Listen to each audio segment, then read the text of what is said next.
bringing up three very lovely girls. All of them had hair of gold like their mother. Mother. You okay, Steve? Oh, yeah. I'm fine. What happened there? What happened? I cut myself shaving. Of course, shaving. Well, Steve, you just seem off, more so than usual. I mean, you only eat chips like that when you're annoyed. Dave, let me ask you something. Do you lock your dressing room door? Well, I do now. I caught Barbara and Ringo drumming on my couch. Oh, thank you, too. Thank you, Ringo. I do not lock my dressing room door, as you are well aware. Well, I don't even have a door. I have the beads, in case a member of the crew wants to come in and discuss, career advice or wants a foot massage or a good scalp sniffing. Well, that's big of you, Steve. Yeah. In fact, you might say that's technically obese of you. I would like to think that everyone here is respectful of each person's property and space. Am I right? Everybody? Yeah? Everyone? Without a doubt. I mean, we're a lot of things here. Scamps and scalawags. Thieves, we are not. Something missing from your dressing room, Steve? Is something missing from my... You are asking me if something is missing. Like you don't know. I'm afraid I'm confused. Don't be afraid to be confused, Dave. Just accept it. Welcome it. It makes life so much easier, trust me. I'm going to ask you this just once, and all I want is a sincere, honest answer. That's all? All right. Look at me when I ask you this, Dave. Okay. Which eye, Steve? The good one. When I had the major surgical procedure. Yes. Okay. Dave, Yes. did you steal my Spanx? Steal your Spanx? My Spanx are missing from my dressing room. Yes, my Spanx. Are you wearing my Spanx? My man girdle. Yes, your thighs, your buttocks, your abdominal region are all looking so much trimmer, and I don't see any lines. Does that sound like something I would do, Steve? Oh, this is coming from the same man who borrowed my Mamma Mia soundtrack, only to claim later on that it was stolen from the basket of his man tricycle.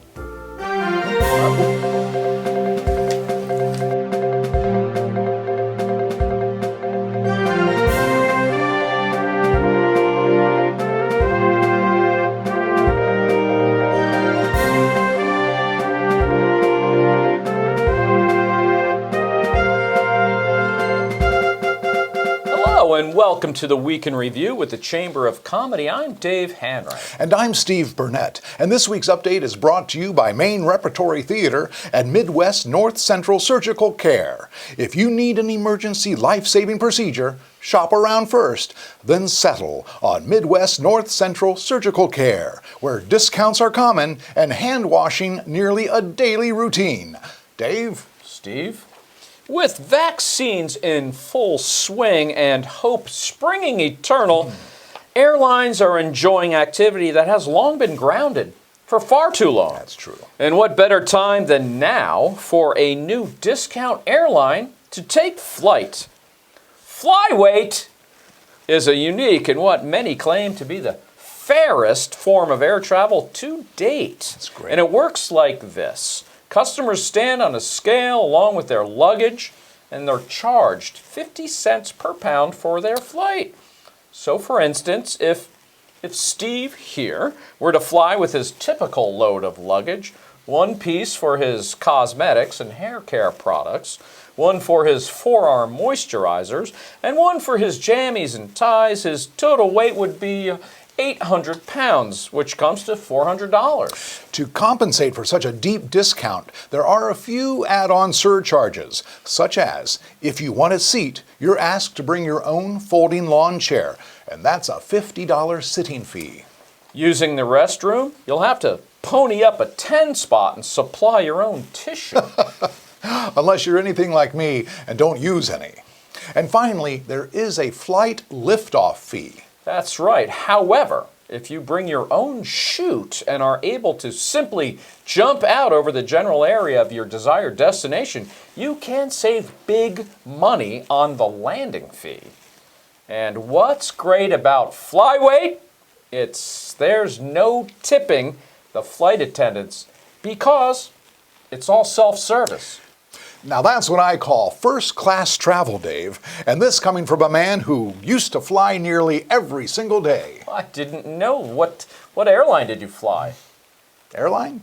I said I used to fly nearly every single day. Of course. My mistake.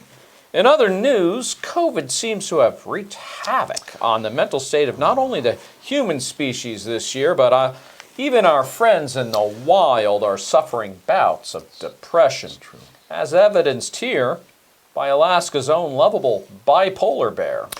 Dave, you do know where polar bears sleep. Wherever they want? Wherever they...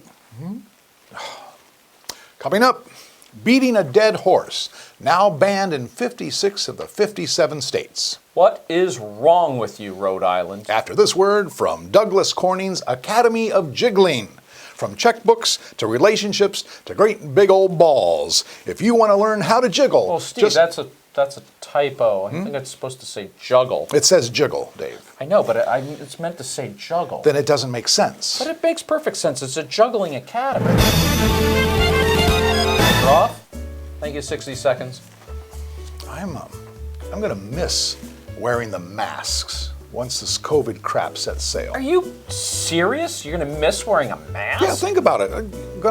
We're gonna need to brush our teeth nearly every single day. Steve, you mean you... And then there's the nose. Oh, the nose. Don't even get me started on the nose.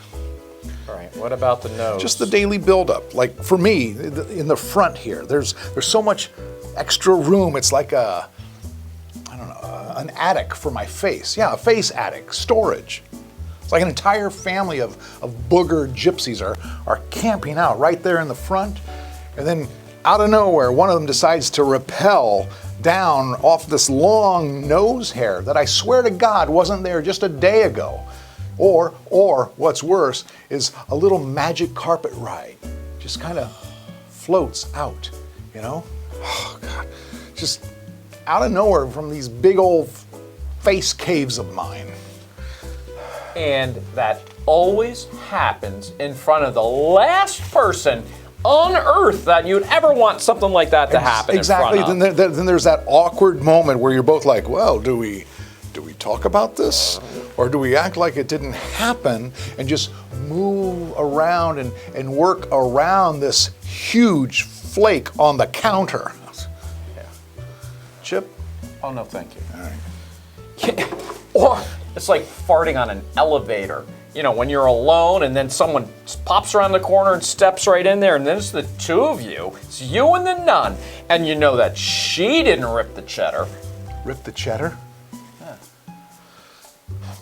Dave, do you have to get so graphic? And we're back.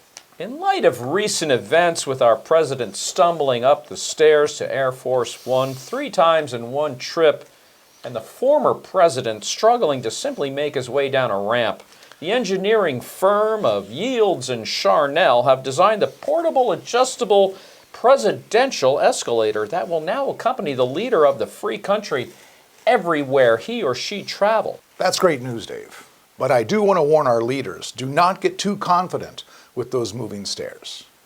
You know, as you know, Dave, I was many hours late for yesterday's blood-borne pathogens mixer because I was stuck on an escalator for 3 hours at my sauna club.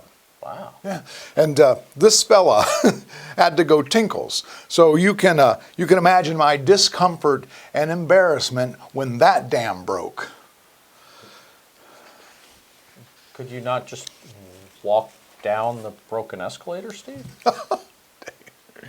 Right.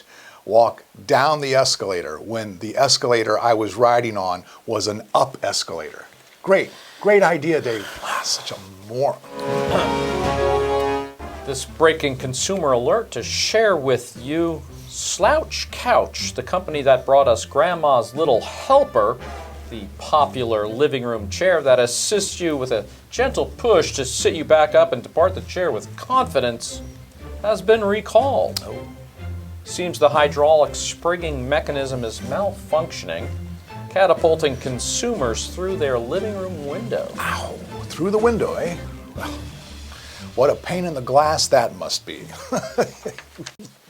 We, of course, wish all the grandmothers the very best of luck. Very best of luck. And now, let's check out Dave's Recipe Corner. No theme? Nothing? Oh, okay. Dave, Paul Garfunkel writes to us, what is your recipe for some delicious Scarborough fare? Scarborough fare. That's a great question, Paul. My recipe is 4 equal amounts of parsley, sage, rosemary, and thyme. And speaking of time, that's all the time we have for this segment. Thank you, Paul, for writing. Paul, No out music, no theme? is there a theme, No? Steve? No, we're themeless. Okay, thank you. Okay. And now, with another heart-wrenching edition of Things I Learned the Hard Way, please don't ask me how. Here's Dave. Thank you, Steve. When going cross-country skiing for the very first time, once my skis got stuck in hot, blazing sands in the Mojave Desert. Then I soon realized cross-country doesn't mean cross-country. I'm guessing you were overdressed as well. Hi. Yeah, I mean, the skis, I got so hot, I had to strip down to my skivvies when I got close to Vegas. Well, that's why they call it the Vegas Strip. And now with a personal note, here's Steve. Thank you, Dino.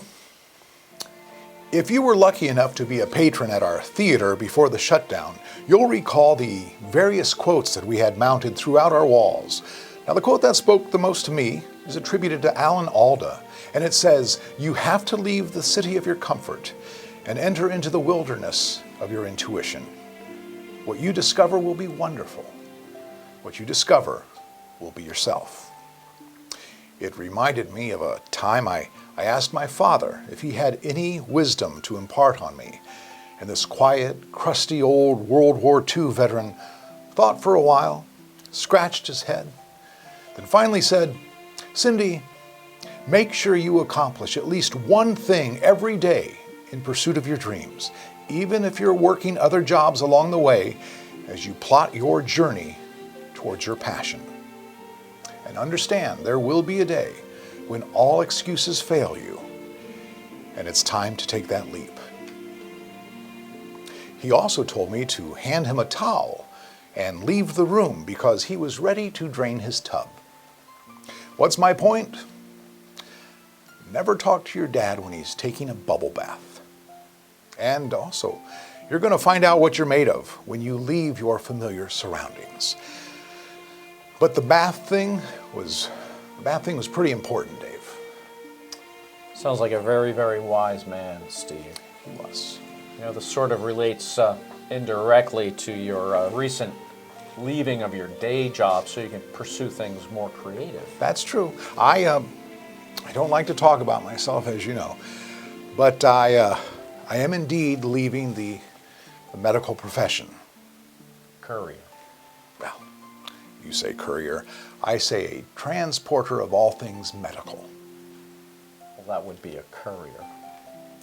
I am leaving the comfort of my white Ford Transit and entering into the wilderness of,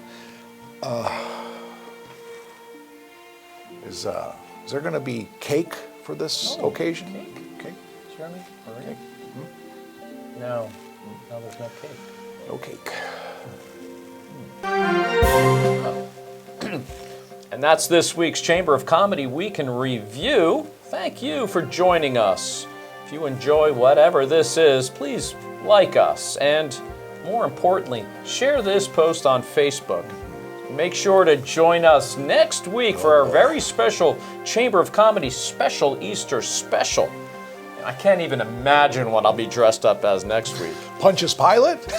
Until next week, America, I plan to remain Dave Hanright. And I can only be Steve Burnett.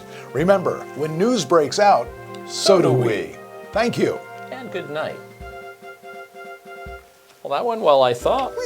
Remind me later, Dave, that I've got to buy a lock for my dressing room beads. Steve, you don't have to buy a lock for your beads. I stole your Spanx. What? Your Spanx. Look, I didn't even know they were called Spanx. I just thought it was Skirtle. And I'm wearing them now. So sleek and smooth. I can't believe I've never had my own pair of this. Look, I can return it to you, as soon as I get back to my dressing room. Did you eat the burrito buffet before the news? That was so good. I pigged out on the burritos. I'll tell you what, Dave. Why don't you keep those? Just Really? yeah. It's my gift to you. But you don't want them back? No. It's a gift. Again. I didn't get you anything, Steve. Well, you know what I call that? Business as usual?